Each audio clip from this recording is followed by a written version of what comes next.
All right, my name's Davin Sudvik, and you're watching the House Hacker Tribe. And today we're going to be going over what PMI is. That's another word for private mortgage insurance, and you might be noticing this on your mortgage bill.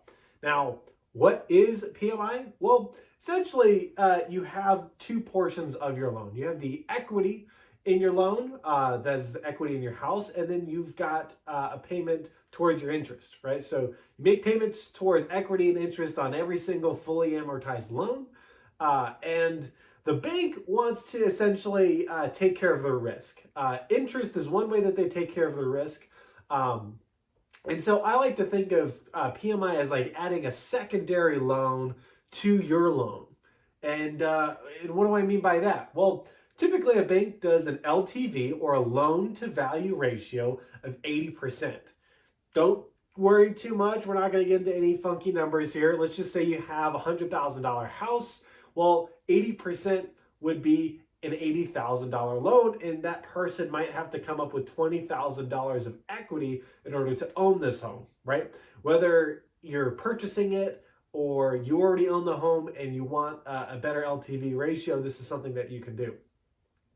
However, you might be in the buying position where you might only have 5% to put down. In this terms, you're going to have PMI. PMI, like I said, it's that private mortgage insurance, and it almost acts like a secondary interest rate above that 80%. So you've got 80%, so $80,000 is going to be lent to you at the market interest rate. As we're talking today, the market interest rate is about 3.5%, so let's just use that. So you got 3.5% for your market interest rate, and then the bank wants to charge a little premium on every dollar that you loan against above that, and they charge insurance. And it's about double your interest rate. So essentially, for that second loan of $15,000, because you're only putting $5,000 down, that means we have to have a total of $95,000 financed through the bank, and they're going to be charging you PMI on this portion that is above the 80% mark. So they're charging you essentially 7% interest on $15,000 and 3% interest on the rest of it. Now, I'm oversimplifying it a little bit,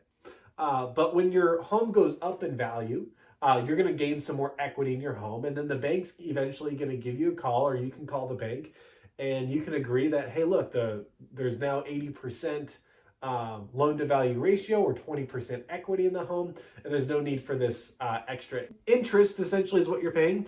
They just call it insurance, but it's really interest. I mean, you're satisfying a risk to the bank, and we call that interest for most people, but they call it insurance, right? And you can actually get this insurance removed. So it's not a permanent loan. It's a temporary amount of increased interest, so the bank doesn't have to take the risk. And if you ever defaulted, that insurance actually pays for you to sell the home, and you can actually have just the same amount of equity in your home as if someone had an LTV ratio of 80-20 when they bought their home. So that interest kind of bails out the bank for a certain percentage of the loan if anything were to happen. So this was, like I said, an oversimplification of how it works and why you would want to use it.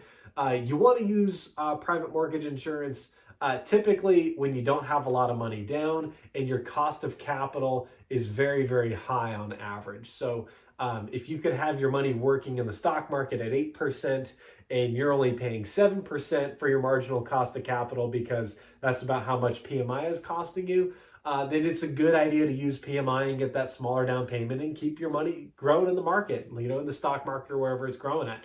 And if you're a little bit more of a conservative investor and your money's not worth quite as much and you have a little bit more on hand to put down, then maybe you're going to want to put down that 20% so you can avoid some PMI. So hopefully this helped you. Have a great day.